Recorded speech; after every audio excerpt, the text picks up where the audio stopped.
But I went down, talked to the Navy recruiter, aced the test, said you could do anything you want to do. What do you want to do in the Navy? I said, well, I want to be a submariner, I want to be a frogman, but I don't know how to swim.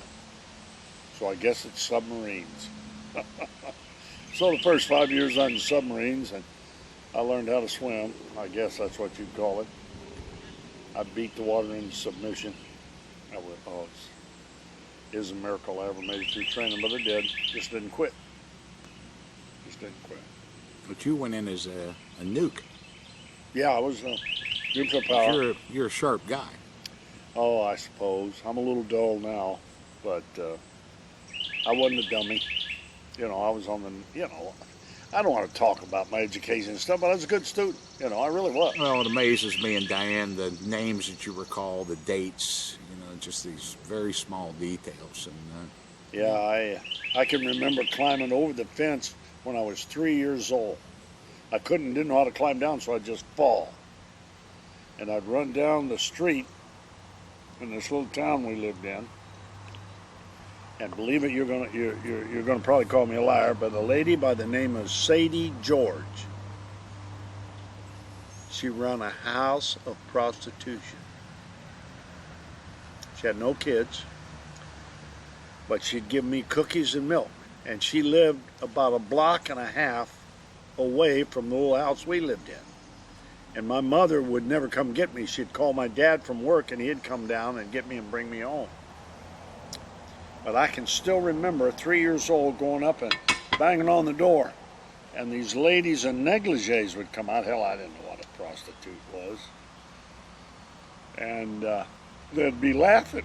Here's this little 3-year-old coming to a house of prostitution. And I go, I want to see Sade. I want to see Sade. And she'd bring me in, give me cookies and milk.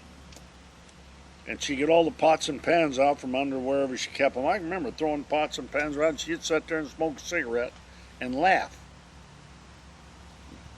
As far as I was concerned, she's a great lady.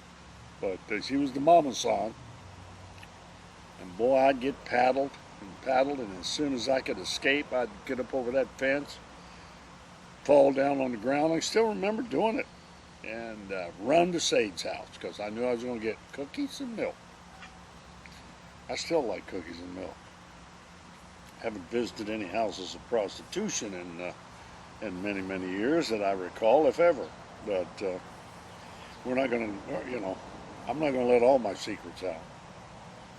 But my 34 years in the United States Navy, for me, was a love affair. I love the Navy as much as I've ever loved anything. Now, of course, it's a job, and it's it's not like people. That's a different kind of love.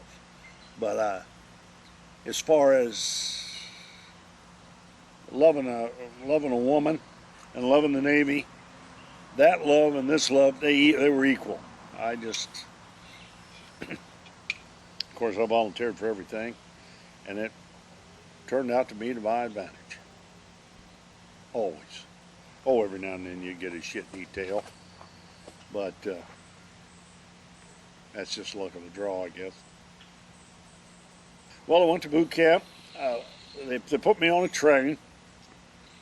They put me on a train down in Carrollton Junction. The guy got out there and stopped the train. I got on it. Took me to St. Louis. And I went through AP's thing and all that doodah stuff. And there come time to swear in, and my dad told me, he said, boy, if they don't do everything they told you they were going to do, you come on back home. Yes, sir. Well, I read my thing, and it said they were sending me to Great Lakes, Illinois. Well, I grew up in the Midwest. What the hell I want to go up there for? There's no oceans in Great Lakes. So when they said, put your hand up, I wouldn't put my hand up. I'm standing there, and the chief came over. I said, what's going on? I said, well, I want to go home. Well, why? Well, my dad told me if you didn't do exactly what you said you were going to do, I was to come back home. Well, what aren't we doing? Well, I want to go to San Diego, California, where there's an ocean. I don't want to go to Great Lakes. And I was told I was going to go to San Diego. And about that time, the lieutenant, the officer who was swearing us all in, came over. And the chief explained to him, and he goes, San Diego. You're going to San Diego. Got my hand up and joined the Navy. And, you know, that's how it all started. Of course, boot camp. Boot camp was real boot camp those days. I carried a gun. We were doing that 96 count manual stuff and all that stuff you see in the Second World War. And I loved it. I mean, boot camp, of course, I went to military school and high school, so boot camp was a piece of cake. I wound up the recruit chief petty officer because I had been in military school and I knew how to march and drill the company and all that sort of thing. Was the honor man of the company, and you know, all that. I don't want to sit here and brag about all that bullshit, but that's just been my Navy career, you know. I get advanced fast, everything just works. But you know, the secret was, I loved it. And I worked hard and I studied, paid attention. Didn't get in the shit. Oh, you know, you screw up and the chief of the boat would give you extra duty or something, but I mean, you're a seaman. I was a fireman deuce, for God's sakes. E2, drawing $85 a month. Then I got on submarines, and I got $55 extra a month for submarine pay. Hell, I thought to me, that was like robbing a bank. I never had so much money in my life. So I rode the boats, and then I heard the UDT guy, Chief Dowbyer, senior chief, was coming down to give a screening test, 1965. And I put in a chip, take a screening test. Disapproved. So,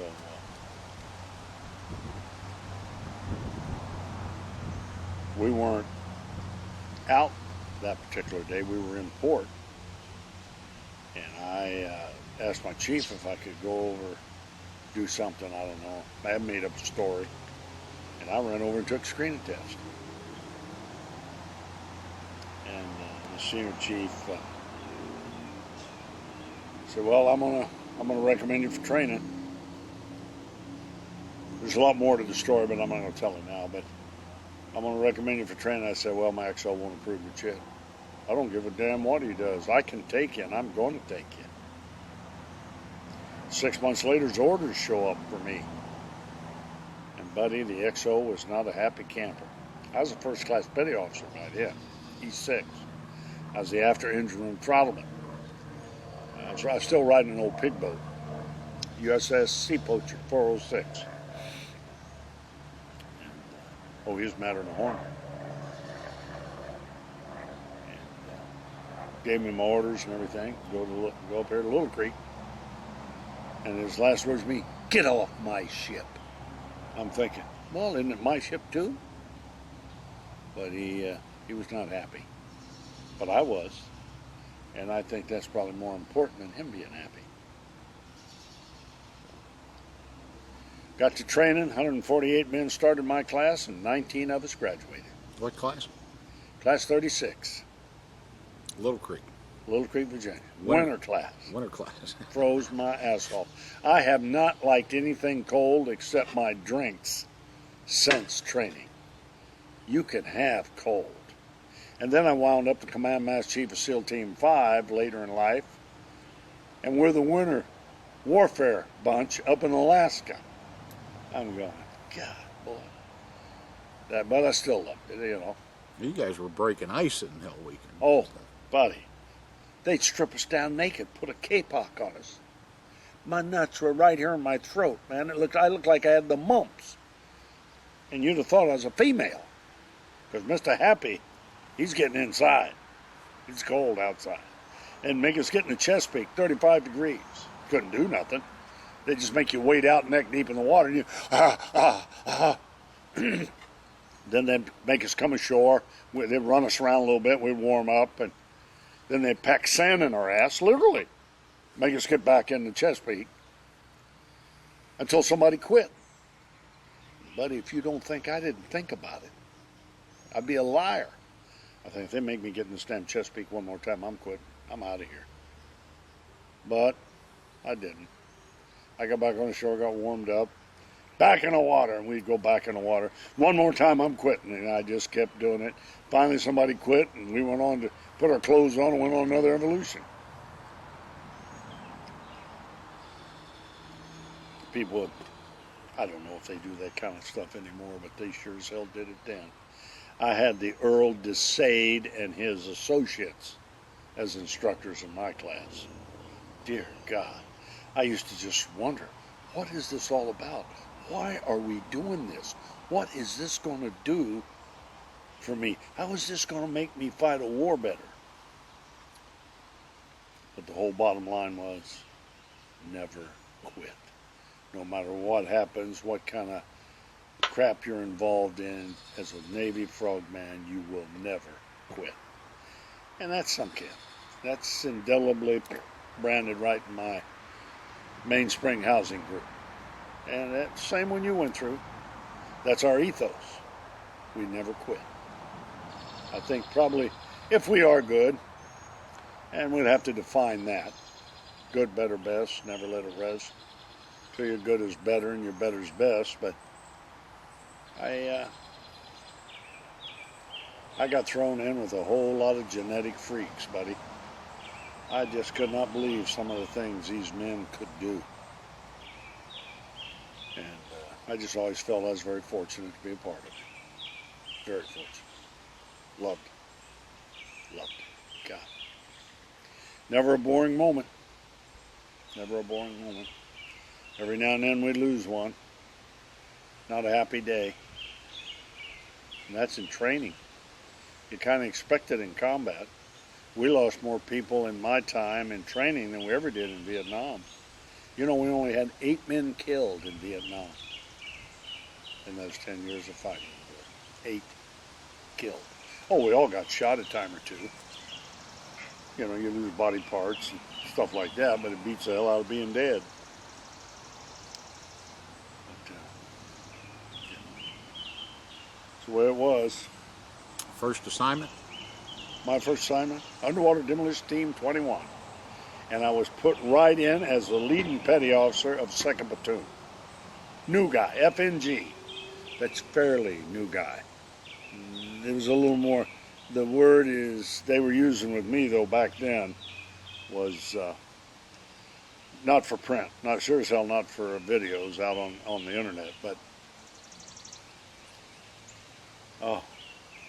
I can remember walking across the quarter deck to check in with my orders, and I'm a first class fleet sailor. I've been out there 5 years. I'm a disciplined, squared away blue jacket. And Eddie the head leisure is sitting there when I come across the quarter deck, and I walk in, he goes, "What the F do you want?" Well, I just completed training, and I'm checking in. Well, get the F off my quarterback and get back to ops. I'm thinking, damn. I said, well, the normal procedure is to log me in when I check in on the quarterdeck. You put me in the ship's log. I know what I'm supposed to do. Get off my quarterdeck. You know, so I was starting to wonder, what kind of outfit am I come to? Did you deploy with UDT 21? Yeah, Mediterranean cruise. Peter C. Dirks. Did you ever know Pete Dirks? Mm-hmm. He was brand new ensign, former chief engineman.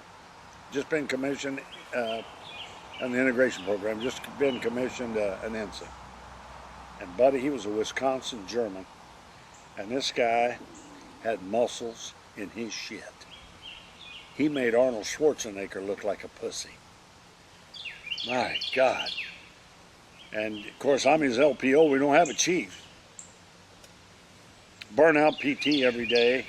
Runs Bataan Death March. I'm thinking, God, I thought I was out of training. But he was a great guy. Great. Couldn't have worked for a better guy. Loved him. And I had Danny McAvoy, Bob Holmes, Tom Winters. I had all the tough guys. It was the honor platoon of Team 21. and I'm the new guy. And they didn't want to listen to me because I'm a squared away fleet sailor, just got fresh out of training, you know. And this is the way we do things in UDT. Well, I'm sorry, but the way you're doing it isn't going to get it done. Davis, you better be careful. The cult will get you. Oh, the cult. Yeah, okay, the cult. Well, when we got on cruise, the cult got me. Pulled a damn pillowcase over my head one night on board ship, took me down in a empty embarked space on board an LSD. They padlocked my thumbs. I was standing on my toes, still got this thing over my head. Padlocked my thumbs to the bunk chains, you know, the old four high. And padlocked Mr. Happy to one too, and I'm on my toes. I stood there for 6 hours till Mr. Dirks found me. Who did this to you, Davis? Don't have a clue. Knew exactly who did it. Don't have a clue, sir. Oh, I think you probably know. Sir, I really don't. All I know, I was just walking somewhere and a pillowcase was pulled over my head and they stripped me down naked and padlocked me in here. So that was, rite of passage. That's all it is. But it gets a hazing. Rite of passage. Rite of passage. How'd you get to Team 2? Convert 1968, December, I went to Team 2. Roy Dean Matthews, I know you know Roy Dean. He was already over there, made 2 deployments. We went through training together. And I had put in a chit to go to SEAL Team because I wanted to go to Vietnam. And my XO kept disapproving it. So I was due to re-enlist, and I was just going to get out of the Navy. They won't let me go to SEAL Team. I don't want to stay in anymore. I want to go to war. That's what I came for. And Roy talked to the chief in his platoon. They needed one more guy, and he come over and said, "If you'll ship over, Hershel will take you to SEAL Team 2. Ship over SEAL Team 2." I shipped over, went to Team 2. 3 months later, I'm in Vietnam. 9 days later, I'm shot. So it all happens pretty quick.